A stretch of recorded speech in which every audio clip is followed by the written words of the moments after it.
నీ మొండితనం మూర్ఖత్వం ఏమిటో నాకు అర్థం కావట్లేదమ్మా. రాసిచ్చిన మందులు వాడకపోతే ఏ డాక్టర్ అయినా ఏం చేయగలరు చెప్పండి? ఏ మందులు వాడే ఉద్దేశం లేనప్పుడు ఇలా 10 రోజులకు ఒకసారి నేను రావటం దేనికి, పరీక్ష చేయటం దేనికి? ఎందుకో చెప్పనా డాక్టర్, చావుకి ఎంత దగ్గర పడుతున్నానో తెలుసుకోవడానికి. ఇలా అయితే చావు ఇంకెంతో దూరంలో ఉండదమ్మా. అయినా మీకు ఇదేం కోరిక? చావాలని కోరుకోవడం కూడా ఓ రకం రోగమే. ఆఖరిసారిగా చెబుతున్నాను, మీరు మందులు వాడకపోతే చాలా ప్రమాదం.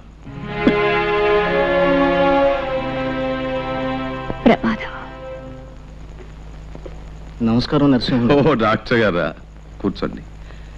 ఏమిటి విశేషాలు? మీ పెద్దమ్మాయి జానకి పరిస్థితి చాలా ప్రమాదంగా ఉంది. ఇచ్చిన మందులు ఏవీ వేసుకోకుండా మంకుపట్టు పట్టు కూర్చుంది.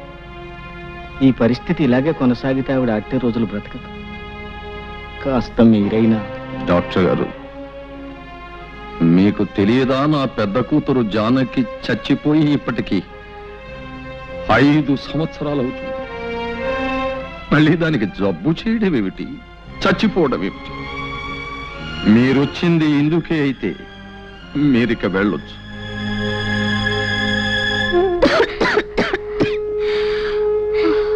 ఏమిటి ఏమిటి ఇది? ఇన్నాళ్ళు నిన్ను చూసి వెళ్ళలేకపోయినా కనీసం దగ్గరలో ఉన్నావున్న తృప్తితో ఉన్నాను. నువ్విలా ఆరోగ్యం పాడు చేసుకుని. అమ్మా, నిజంగా నా మీద కోపం లేదా అమ్మా? కడుపు చించుకు పుట్టిన బిడ్డలు తప్పు చేస్తే కన్నవాళ్ళకుండేది కోపం కాదమ్మా, కడుపు కోత. అమ్మా, ఇన్నాళ్ళు ఊరి చివర నేను ఒంటరిగా బ్రతికింది ఎందుకో తెలుసా? ఎప్పటికైనా నువ్వు దయదలిచి నా దగ్గరకు వస్తే ఓ నిజం చెబుదామని. ఏమిటమ్మా అది? అమ్మా, నేను గడప దాటి వెళ్ళడం మాత్రమే మీకు తెలుసు, కానీ ఆ తర్వాత ఏం జరిగిందో మీకెవ్వరికీ తెలియదు. నేను వెళ్ళిన మరుక్షణమే చేసిన పొరపాటు ఏమిటో తెలుసుకున్నాను. అమ్మా, నేను ఏ తప్పు చేయలేదమ్మా, ఏ తప్పు చేయలేదు. నేను చెడిపోలేదన్న ఈ నిజం చెప్పడానికి ఇన్నాళ్ళు బ్రతికున్నాను. నేను క్షమించమని అడగటం లేదు, దయచేసి ఒక్క నిజం నమ్మండమ్మా. నేను ప్రశాంతంగా చచ్చిపోతాను. అలా అనికే అమ్మా, నాకు తెలిసి నువ్వే తప్పు చేయలేదు. నా కడుపును పుట్టిన బిడ్డలు ఏ తప్పు చేయరని నాకు తెలుసమ్మా, నాకు తెలుసు. చాలమ్మా, ఆ ఒక్క మాట నాకు చాలు. అమ్మా, నాకు సహాయం చేసి పెడతావా? కన్న కూతురుగా కాదు, జీవితంలో అన్ని పోగొట్టుకుని చావడానికి సిద్ధంగా ఉన్న ఒక మనిషి ఆఖరి కోరికగా అడుగుతున్నాను. బావని ఒక్కసారి నాకు చూడాలని ఉందమ్మా. నాకు తెలుసు, పరువు ప్రతిష్టల్ని మంట కలిపి లేచిపోయిన ఆడదాన్ని ఏ మగాడు జన్మ జన్మలకి క్షమించడు. కానీ బావ దేవుడు లాంటి వాడు. ఆ దేవాలయం దాటి వస్తే గాని ఆ దేవుడి విలువ తెలియలేదమ్మా. ఏ కన్నీళ్లతో అతన్ని కరిగిస్తావు, ఎలా ఒప్పిస్తావు? ఈ ఒక్క సహాయం నాకు చేసి పెట్టమ్మా. అలాగేనమ్మా. అమ్మా, ఈ విషయం ఎవరికీ చెప్పొద్దు, నాన్నకి చెల్లాయి కూడా చెప్పొద్దు. చెప్పనని ఒట్టేయమ్మా. అలాగేనమ్మా, ఎవరికి చెప్పను.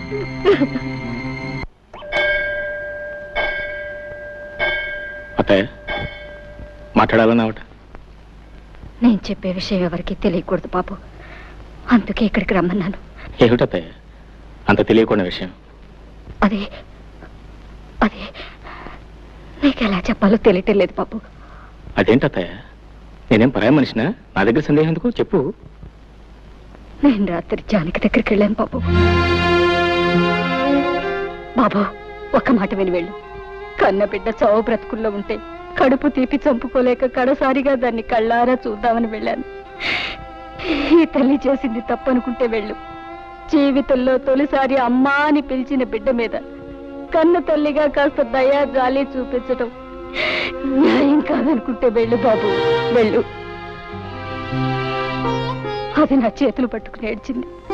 గడప దాటి బయటికి వెళ్ళినా నేనే తప్పు చేయలేదమ్మా అని పిచ్చి దానిలా మొత్తుకుంది.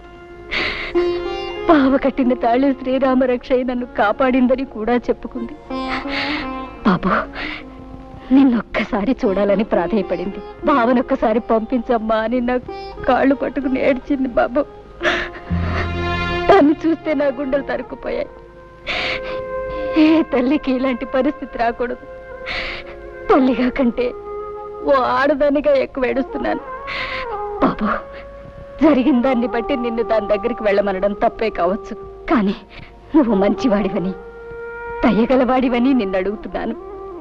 చావు బ్రతుకుల మధ్య ముగిసిలాడుతున్న దాని చివరి ఆశ నెరవేర్చు బాబు. ఆ పిచ్చి దాన్ని ఒక్కసారి చూసిరా. చిన్నవాడివైనా నీకు చేతులెత్తి మొక్కుతాను బాబు. నా మాట కాదనుకు బాబు. అలాగే తప్పకుండా వెళ్ళి చూసి వస్తాను.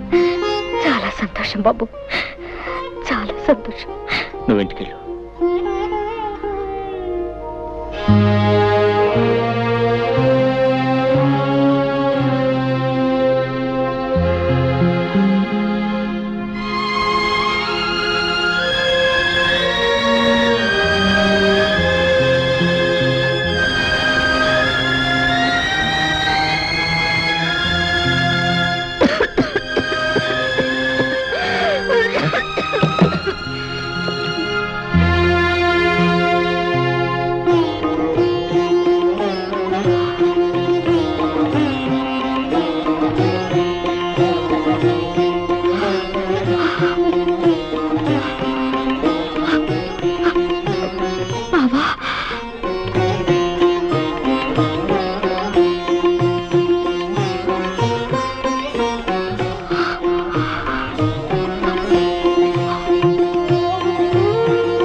నిజంగానే వచ్చావా?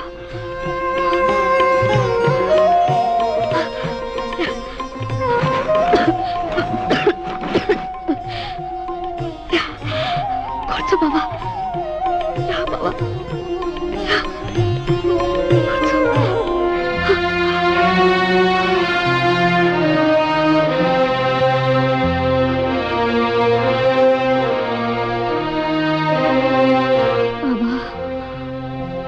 జీవితాంతం నీకు తోడుగా ఉంటానని అగ్ని ముందు ప్రమాణం చేశాను. మాట తప్పి వెళ్ళిపోయాను. నీకు తీరని ద్రోహం చేశాను బావా. నీ కాళ్ళు పట్టుకోవడానికి కూడా నాకు అర్హత లేదు. కనీసం నీ నీడనైనా తాకని బావా. నన్ను క్షమించు బావా, క్షమించు. జానకి,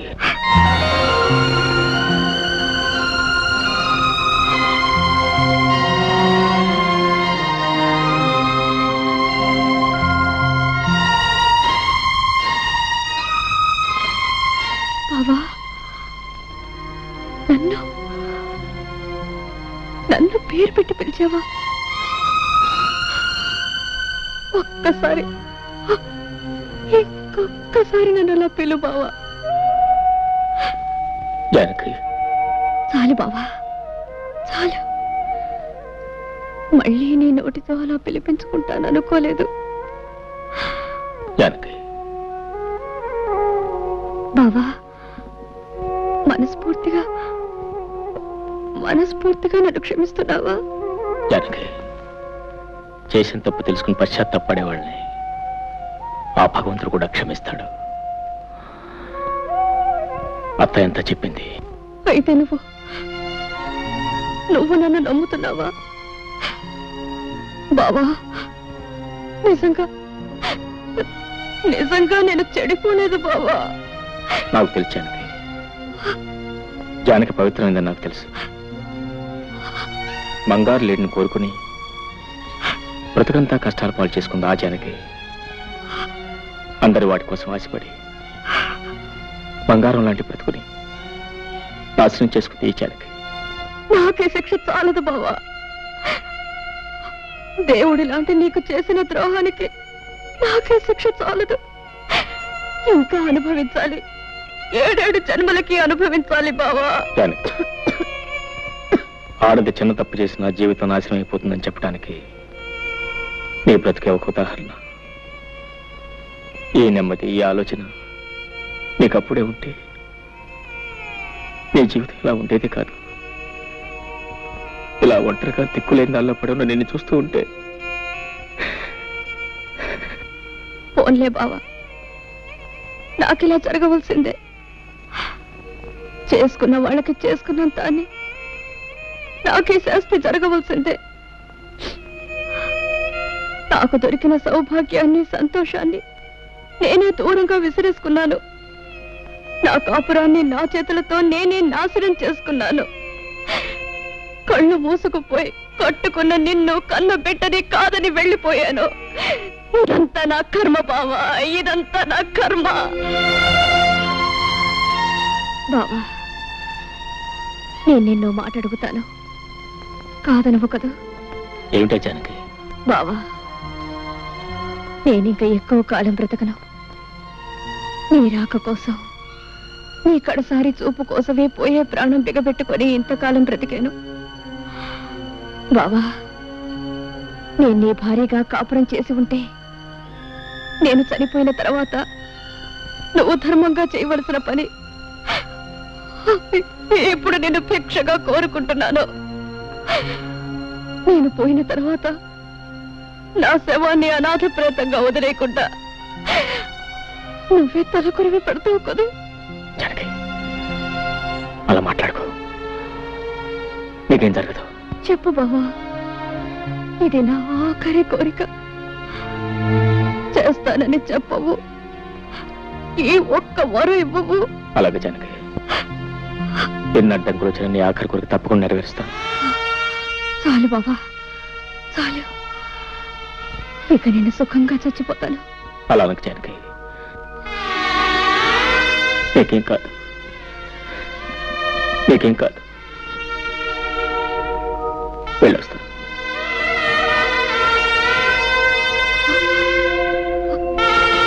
బావా, ఏం లేదు. ఆఖరిసారిగా నేను మళ్ళీ చూడాలనిపించింది, అంతే. ఉంటాను బావా.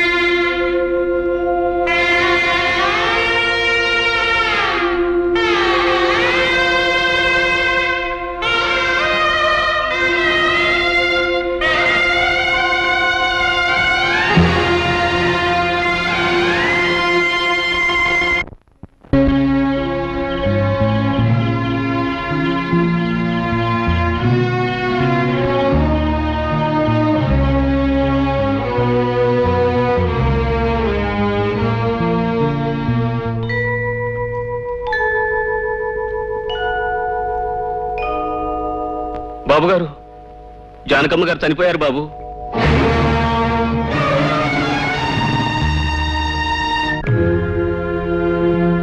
ఐదు సంవత్సరాల క్రితం పంచాయతీ చేసిన నిర్ణయం ప్రకారం ఊరు చివరి కొబ్బరి తోటలో జానకి శవాన్ని అనాథ ప్రేతంగా గుర్తించి గ్రామాచారం ప్రకారం అంత్యక్రియలు జరిపించడానికి పంచాయతీ నిర్ణయించింది.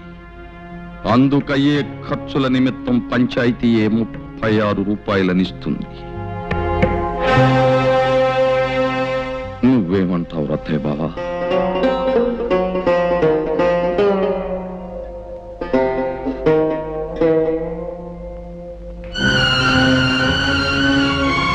అల్లుడు, ఏమిటల్లుడు, నీ విన్నది నిజమేనా? నువ్వు బయలుదేరి శవం దగ్గరికి. ఏమండి పంచాయతీ పెద్దగారు, మీరు చేసే తీర్మానాలు కట్టుబాట్లు ఊళ్ళో వాళ్ళకి గాని మీ కుటుంబానికి వర్తించవా? ఎందుకు వర్తించవు? తప్పు ఎవరు చేసినా శిక్ష అనుభవించాల్సింది. మరి చెప్పండి ఆయన గారికి, తలకొరువు పెడితే ఏం జరుగుతుందో వివరంగా చెప్పండి. అల్లుడు, నువ్వు ఆ శవానికి తలకొరివి పెడితే మళ్ళీ ఈ ఊళ్ళో అడుగు పెట్టడానికి వీల్లేదు. మరోసారి ఆలోచించు బాబు. పోయిన వాళ్ళ కోసం ఉన్న వాళ్ళని దూరం చేసుకోకు. నేను ఎవరిని దూరం చేసుకోవట్లేదు మాస్టర్. మావయ్య, జానకి చేసిన తప్పేమిటో నాకు తెలుసు. ఆమె ఎంత పవిత్రమైందో కూడా నాకు తెలుసు. ఆమె చేసిన పొరపాటుకు జీవితాంతం ఎంత శిక్ష అనిపించిందో కూడా నాకు తెలుసు. నిజానికి అదే చాలా ఎక్కువ. ఇవాళ ఆమె శవాన్ని కూడా శిక్షించాలనుకోవడం అర్థం లేని పని. ఒకనాడు ఆమె మెడలో పసుపు తాడు కట్టినందుకు ఆమె అడిగిన ఆఖరి కొడుకు తీర్చడం మనిషిగా, భర్తగా నా కర్తవ్యం. ఈ విషయంలో ఎవరేం చెప్పినా నేను తెలుసుకోలేదు. నేనేమైనా పర్వాలేదు, నాకేమైపోయినా పర్వాలేదు. నా నిర్ణయం నాది, అది మారదు.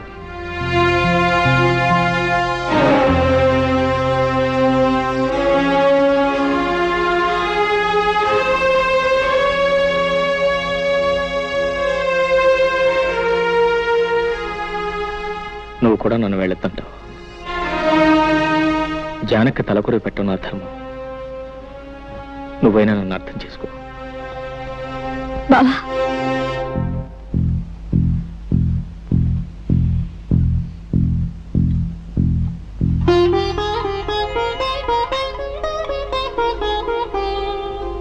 కుంకుమ ఒకటే తీసుకెళ్తున్నావు. ఇదిగో పసుపు. అక్కయ్య నిండు ముత్తైదుగానే పంపాలి. పద బావా.